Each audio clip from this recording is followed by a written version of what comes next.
There were disagreements.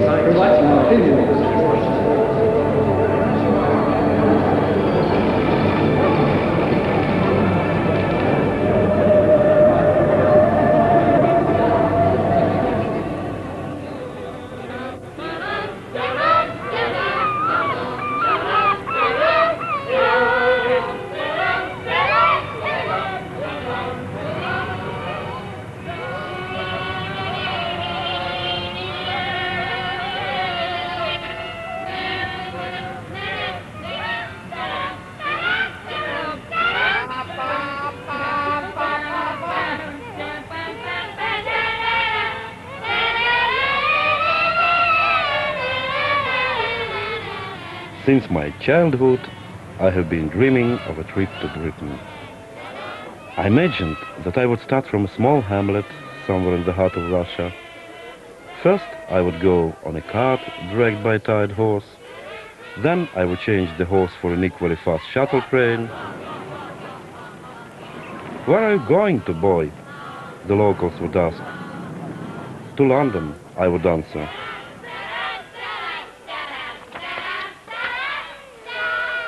"What on earth are you doing here in Britain?" you may ask. The answer is simple. I'm neither a tourist nor a spy. I'm a Russian journalist.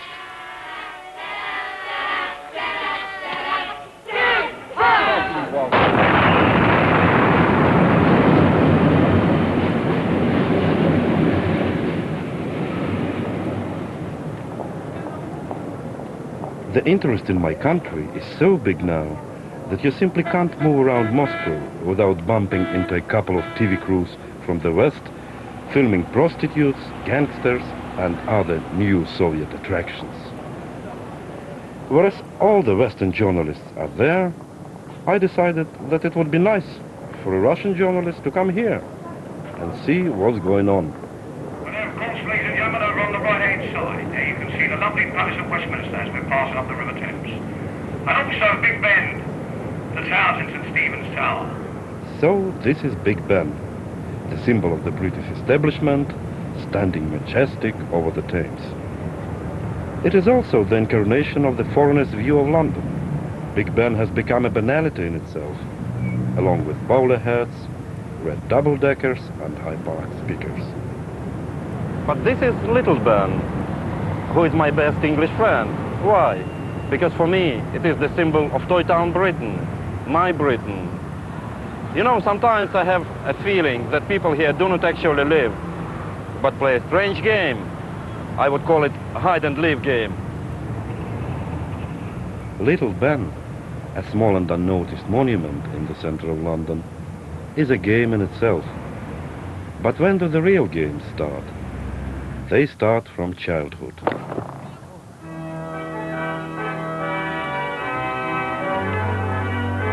England is the country where children often behave like adults and adults behave like children.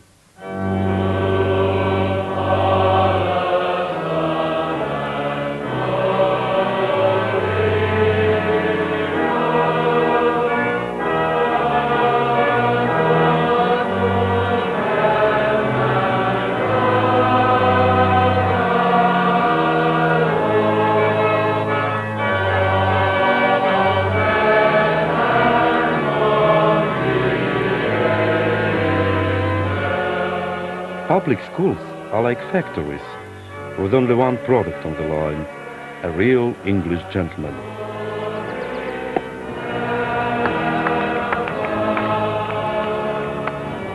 The quality control at these factories is quite strict. Do you know what it is? This used to be the bench for beating, but it still remains the symbol of a privileged and repressed British childhood. As we say in Russia, one flogged person is better than two unflogged ones.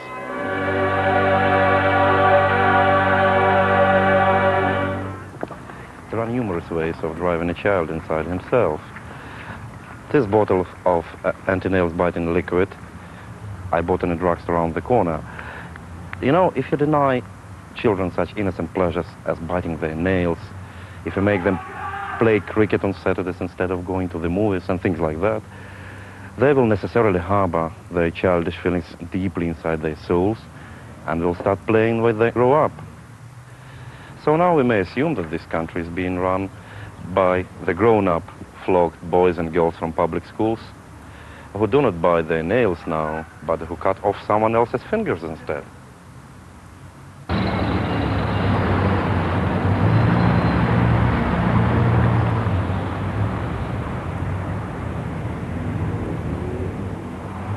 Hello, good morning, sir. Can I help you? Yes, I'm invited to the club. Sorry, sir, you've got to have a tie to enter the club. Oh, sorry, I didn't know. This is an institution not for young, but for old boys with old school ties. The boys who never grow up. Here we are, sir. Thanks very much. It's a wonderful tie. You're welcome. Thank you. Ties accompany a gentleman all through his life. From school and cricket ties to club and regimental ones. One may assume that a real English gentleman is born not with a silver spoon in his mouth, but rather with a silk tie round his neck. I hate ties. They make me feel like a prisoner, a convict about to be hanged. As we say in Russia, the sooner you go to prison, the sooner you come out. Once I was asked in Britain, do you have ties in Russia? And I said, yes, of course. We have silk ties which we wear around our necks, like this one, and family ties to be worn on our shoulders. We also eat, drink, and wash our hands from time to time.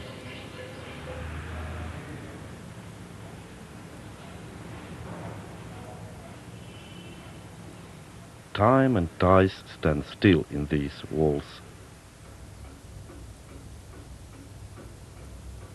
This seemingly exclusive and scholarly place is full of hidden games. Shh! Any information received within the club is not supposed to be spilled out outside. The trespassers are in for an expulsion from the members. A hush-hush game for the old boys. I remember coming here with a friend, but without a tie.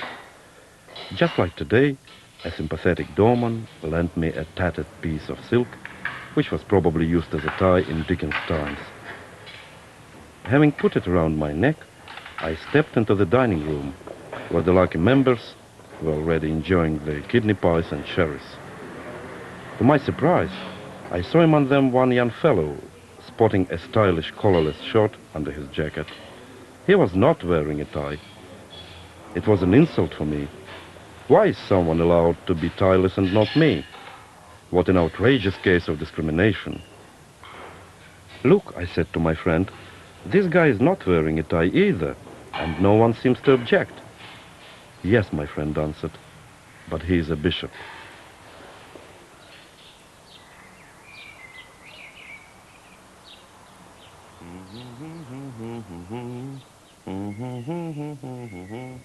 This place does look very plush, but it is not my flat. It is the place I rent here in London. My Khrushchev flat in Moscow was half the size of this one room only. I used to work in a cupboard there. I'm not kidding you. I have written some of my best articles in that cupboard. These were cheerful pieces on Soviet neo-fascism, prostitution, high-level corruption, and so on. After my exposure of Soviet mafia, say, 138 people went to prison. So now you'll understand why, when confronted in England with the question how old I am, I answer 72.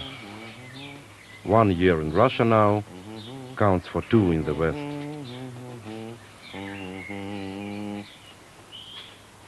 While in Britain, between going to clubs and parties, I have to write a lot for newspapers and magazines. You won't believe it, but for some reason I find it easier to write in English than in my mother tongue. That's probably because I know fewer words in English than I do in Russian. My right honourable friend might know that I have an interest in a certain football club. And one of our sayings is we never change a winning team. Would my right honourable friend assure me, as she was our centre forward and captain in 1979 and 1983... Games in Britain are ubiquitous. They have even found their way into the Mother of Parliaments. Sometimes it is hard to say whether these are MPs on the terraces of the House of Commons or the wild soccer fans on the terraces of a common football stadium. I find it strange and funny when members of Parliament in the Commons scream and roar after every remark of the Speaker, and then, having exhausted their lungs, go to sleep peacefully. Can such a great country be ruled by the sleeping people? I must confess that after spending a couple of hours in the press gallery of the Commons one day, I was very much tempted to nod off myself, but that's probably because we Russians are collectivists.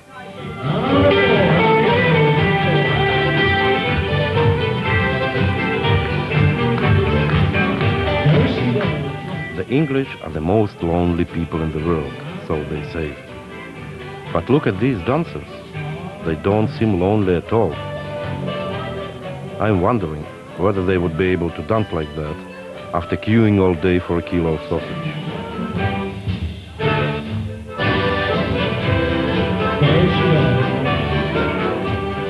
These people are resting. But look at some of the faces. Aren't they serious? Yes, rest is a serious English business. In Britain, sometimes I have an impression that people work when they're supposed to be playing and play when they're supposed to be working.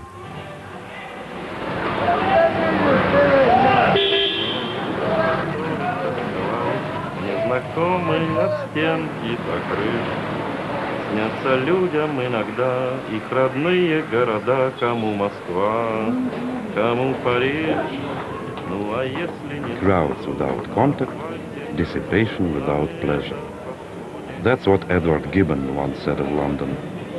I find this 18th century image quite appropriate now.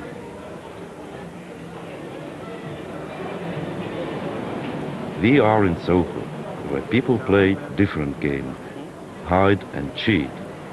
I like Soho. I have been here numerous times as a tourist and a gaper. But what if to try and come here as a journalist? Oh, excuse me, please, I'm from Russia. Don't worry. Really? For years, our vigilant foreign correspondents, in their ideologically correct reports from the West, have been writing about how disgusting striptease was. But to understand how disgusting it really is, one must at least see it. I'm a Russian journalist. Can we have a chat? No, no, sir. No, the boss, the boss. Really? Are you sure? Seriously.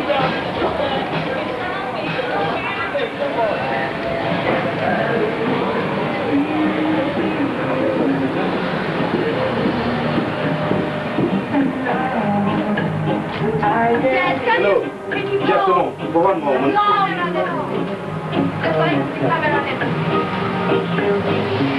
Excuse me, I'm from Russia. I'm a Russian journalist. Could you answer? I didn't you see this Russia whatever?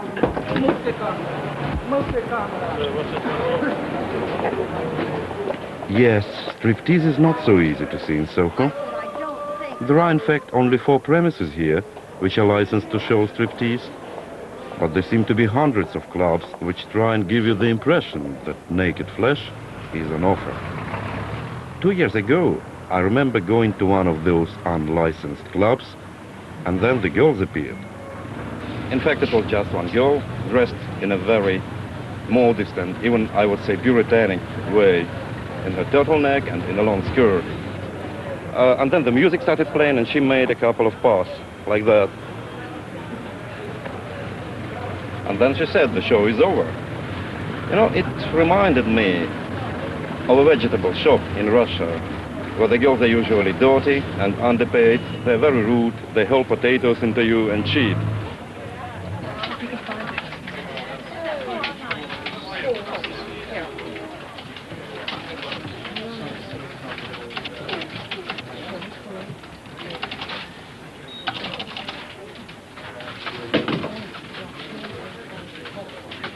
I remember coming here to the Guardian about a year and a half ago as a newborn English journalist.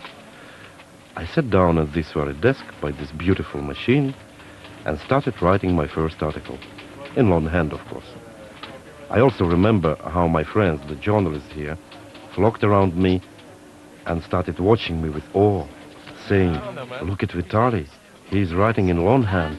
5 little grades. I think they would have been less surprised if I came to the office in my underwear.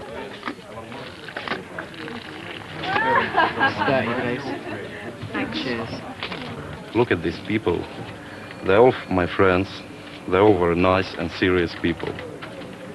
But let's conduct just one small experiment. Let's try to look deeper into their souls. Trolley going! Bye-bye, trolley! So you see, at the bottom of their hearts, these serious people are still sweet, playful children. They didn't have enough time to bite their nails when they were small. They didn't have enough time to play. And now they're making up for that. My friends from The Guardian play only during tea time, I assure you.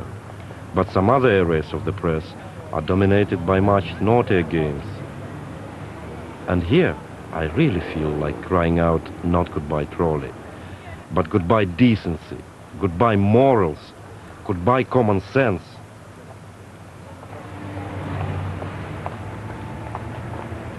Now take your children away from the screen, and even if you are over 18, please watch your step. This is the nerve center of Sunday sport, one of the youngest and, how shall I put it, liveliest newspapers in Britain. I'm in search of an exploited ex-nun called Maria Biggs. I want to ask her one single question. What kind of devilish conspiracy has brought her, an ex-nun with big, beautiful eyes, to the intricate web of the gutter press? Are you Maria, sorry? Pardon? Are you Maria? No. No, sorry. Okay. Hello. Vitali Vitaliev. Oh, pleased to meet you. How you doing? Nice to meet you. I don't speak a word of your language. So Well, I speak English, so don't worry. The best thing to do, do you want to take a seat just for a second? Yes, I must see the lady called Chris. Yeah, she's over here. I'll grab the... So, first of all, who is this woman, and well, could I see her? Well, she isn't actually here at the moment. She obviously doesn't work from the office. She's somebody we've done a story on. I We've see. got all the people who did But the she story. exists, yeah? Yes, indeed, yes. Her name's Maria Biggs. I see. You're serious, yeah? Yeah, yeah. What do you think? It's quite a strange name. Oh, no, it's quite a normal name. And she used to be a nun, really, yeah? That's right, yeah. You've got a picture of her in her nun's habit. I see. And she agreed to do all this, on her own volition, yes? Yeah, we didn't pay her any money or anything. She was You didn't pay her any money? She's quite open about it, yeah. I see. Where does she live? Where does she live? Yes, She's not in Britain at the moment. She's gone abroad. I see. What about this lady? Oh, that's Gert Bucket, yeah. Yes, yes. She's a real person as well. Yes, very much so, yes. And as she you also, can see. she also, didn't object to her being No, photographed. she loves Yeah. being photographed. Can't get enough of it, really. She must be very ill. Hmm? She must be very ill. Well, I mean, as you can see, she's... metabolism or very something. Yeah, she's got a very big appetite as well.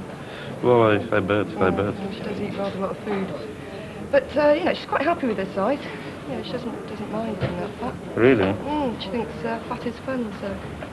Well, I think she's really kind of in a very big danger because having so much weight. How does it feel for a young, charming lady like yourself, to be working in this newspaper? Was it your own choice, or was it probably you have been cherishing this dream from the early age, to become, part of this newspaper? Well, How did it happen? About 4 years. But no, I absolutely love working here, and it's great fun. Was it your own choice that you came Very to much work here? so, yeah. What did you study at Oxford? English literature. I see. So how does the concept of this newspaper actually correspond to the noble ideas preached by the great English literature? Don't you think that they're a little bit, you know, in some kind of contradiction? I don't think of it as literature so much as more the entertainment industry, this. I don't think it's a sort of another sort of creative art of Sunday sport, like lots of journals. When Shakespeare was writing, you might think this is funny, and people will think it's funny that we're comparing the newspaper to Shakespeare. Yeah. But Shakespeare wrote for the people. When he performed his plays, the people in the stalls, they brought the cattle in there, they'd throw oranges at him. So you think that this is the kind of stuff which is liked and admired by the English people, actually? Yes, we provide what the people want. That's definitely true. In the greatest traditions of Shakespeare and all the rest. Well, do you think that it can really provoke some kind of unhealthy feelings and even probably violence among the young people who are not yet mature? You know that the number of rapes and assaults in Britain is growing. You can't impose something on us if the nation's criminal element is growing. You cannot blame Sunday sport because Sunday sport happens to be different than anything else that's available. So you say newspaper, so you treat this publication as a newspaper, yes? Definitely. So the newspaper must have some news, well, apart from Hitler's skull in Brighton. We inform, we educate, we do all the things we should and more. And we're perhaps a bit more honest than the rest of the British. In what way do you educate? Well, we show people pieces of the world that they're not likely to see anywhere else, you know. We bring the world to their doorsteps every Sunday morning. So coming back to Maria Biggs. Well, coming front to Maria Biggs. Well, you never showed her, actually, her behind, or probably it's... Oh, we did. It's we did. as stunning as at the front. we have pictures of Maria Biggs from behind, definitely. You haven't seen those? No, I haven't. Would you like to see one? Yes. It's going to go in front. I was planning to meet her, actually, you know. That's probably... I wanted to meet her. Well, it's unfortunate, you know, she couldn't be here today, but there we go. World's biggest boobs, I think. I don't think we should show the cameras this, but there you go. What can I say? Yeah, I think it's, you know... She's back. Yes, yes. Can I borrow this issue, by the way? We take no responsibility if you get locked up when you get home. Yeah. So what about Maria Biggs? Does she really exist? At last, I've got some kind of trace to pursue.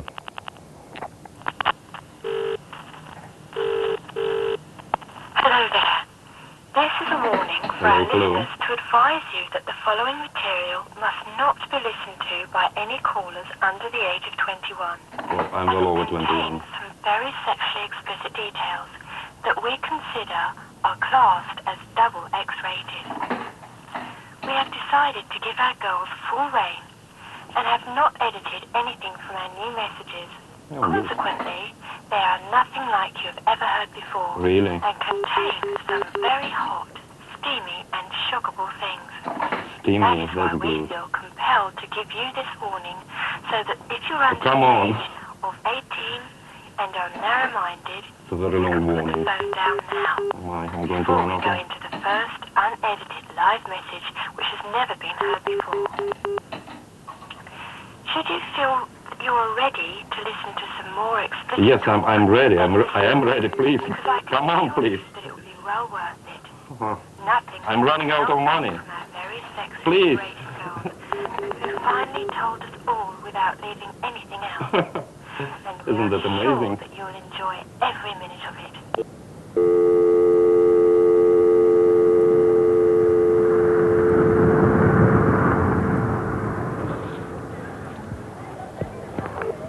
Hello, Asset. Hello, good afternoon. I'm a Russian journalist. My name is Vitali Vitaliev. Could I speak to Mr. Moore, please?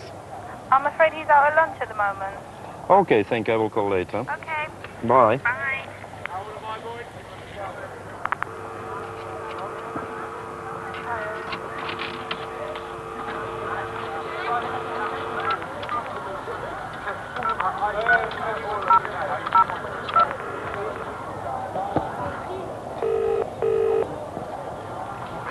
Hello, Khadija. Good afternoon. Could I speak to Mr. Glass, please? I'm sorry, he's not at lunch at the moment. Can I give him a message when he returns? Thank you very much. I will call later.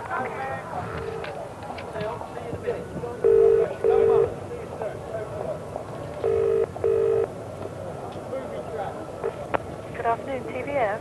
Good afternoon. Is Mr. Fanshawe there? I do believe he's gone out to lunch. I'll try for you if you'd like. His phone, please.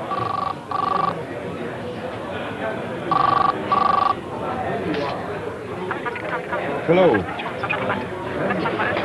No, sorry. I'm not available. I'm at lunch. Bye. Can you imagine it in any other country but Britain?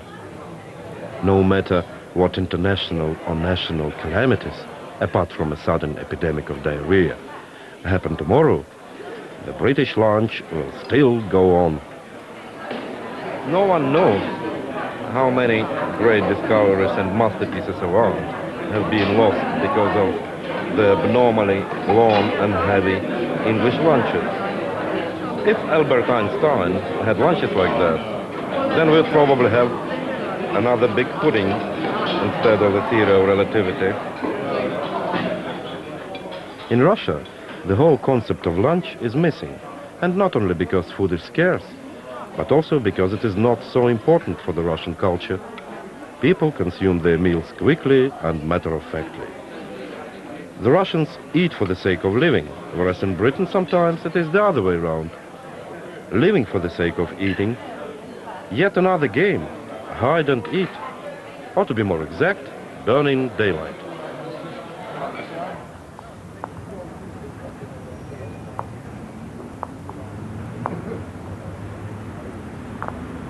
This is another lunchtime game played in Toy Town, Britain. But not all the games in the Little Ben country are as smooth and harmless as this one. So what are the main components of the excessive English playfulness? Wild emotions like in Italy? Animosity like in France? Collectivism like in Russia? Or is it made up of island psychology and persisting empirical ambitions, whereas the empire itself is no longer there? It is difficult to say, but from what we've seen already, we can assume that incessant games create indifference. They also create ignorance. Here are all the treasures of mankind, not on big demand, as you can see. In Russia, a person would give a monthly salary for a book he needs, but to get it is a real problem. I remember reading a book by Solzhenitsyn all night through under the blanket about 20 years ago. Next morning I had to pass it on to the next one in line. I was 16, but already well aware of the fact that one could be imprisoned for merely possessing a book like that.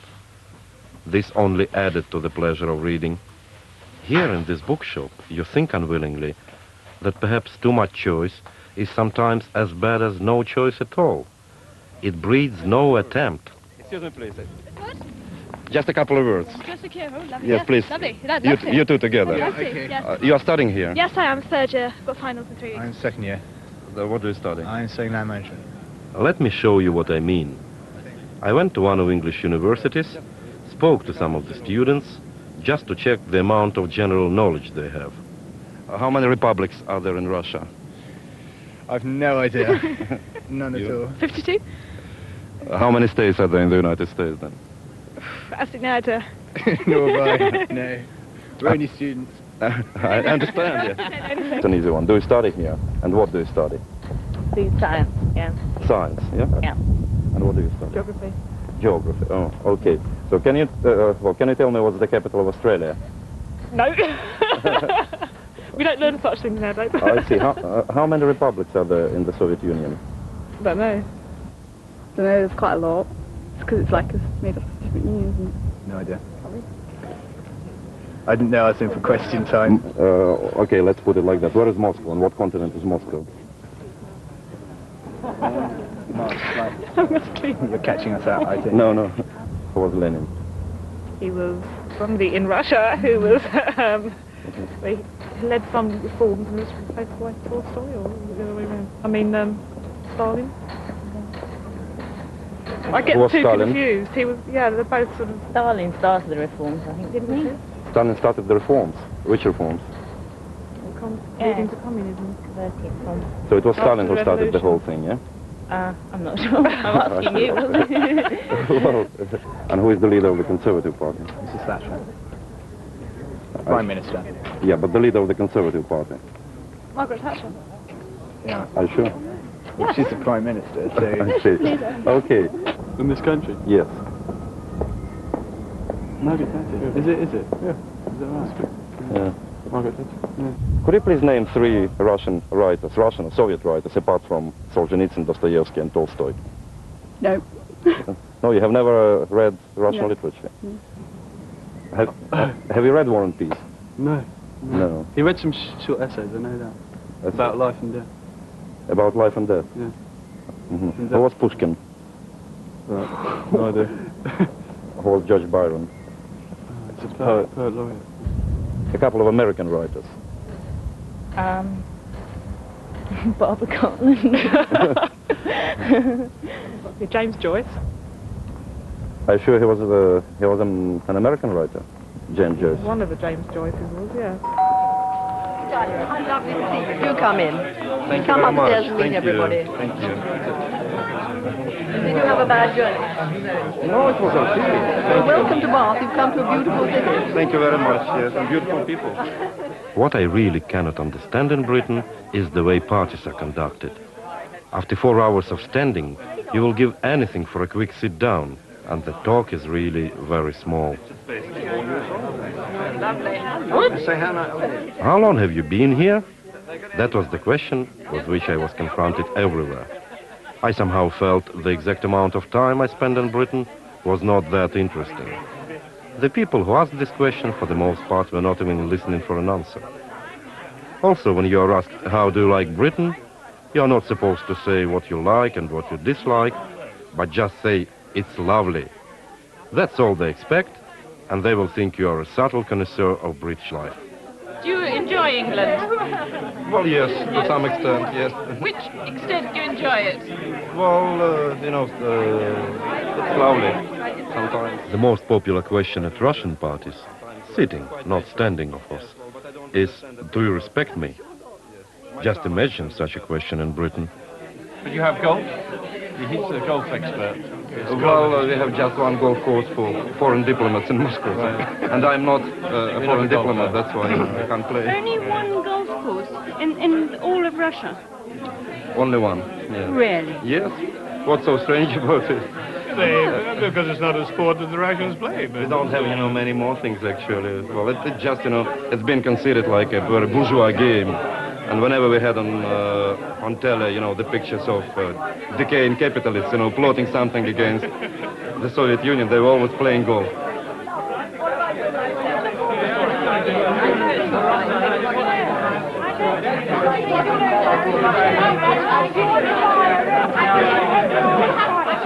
What do I believe in? Well, I'm Irish, so I believe in God, right? Good. And contraception. Oh, we don't bring that into the same conversation. Right. What do you hate? It's very difficult. I don't actually hate anything. I suppose I don't like spiders. You hate them, yeah? What are your main problems in life? My doctor, my dentist, my husband, and my lover. I see. That's great. You're a very lucky woman. You have not so many problems. Not a lot. I'm sure it's no different in Russia. Standing there in the middle of this boisterous English party, I kept thinking, what's wrong with all these delightful people? And not only with them, but with most of their compatriots. Then, after another shot of vodka, it dawned on me.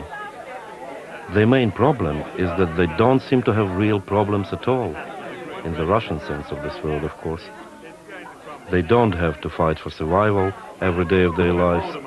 Their main concerns are where to spend the next weekend and what to have for lunch. Okay, it's still worth 50 million, not 75 million plus premium. On the one hand, it is good, and I envy them. On the other hand, it may be spiritually ruinous. Hide and live. Do you respect me? No, do you respect me? Of course. Yes. Do you respect these people? Yes, because most of them are my friends. Oh, that's great. That's great. Have you got enough money? Absolutely, yes. Yes? So you are satisfied? Absolutely. I see. Nobody's ever got enough money. But you have enough? Everybody who has money wants more money. I see. Because otherwise there's But no you point. don't want more? No. You're a rare specimen. Okay. Well, probably the last question. What's your ultimate goal in life? I suppose to die.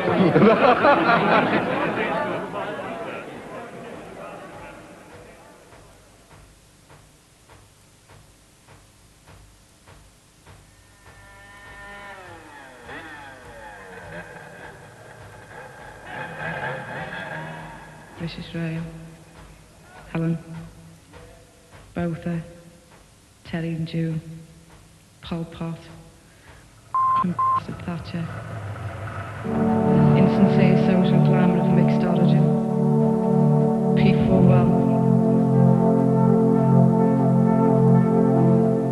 rhythmless method actor. Fat snotty upstart receptionist. Silly pathetic girlie.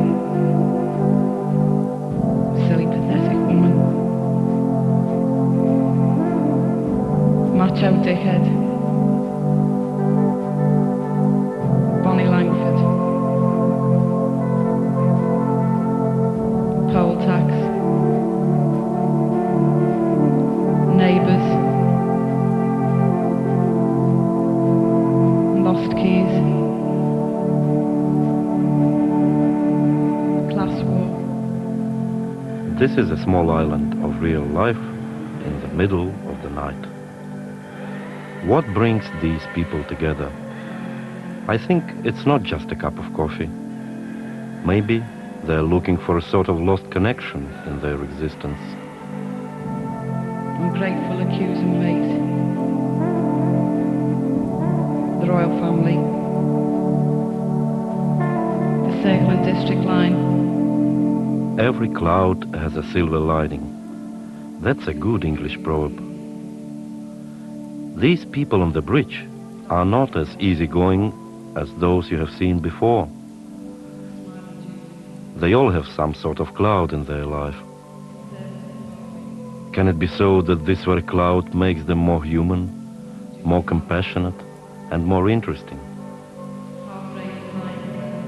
I don't know, but I'm pretty sure that your country has enough potential to become what it used to be, the leading culture in the world. For that, you don't have to build socialism. You should simply learn to understand each other better. Seal culling. Stinking rich female in furs. Disloyal lover. Wife and child beater. It's high time to stop playing and to start living. Living and loving. Living and working. Living and seeing. It is not too late yet. The night is still young.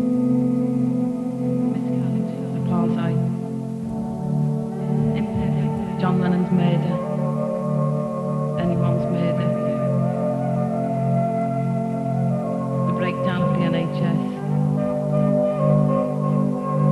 Hazel Stadium. The death of the rainforest. Rape.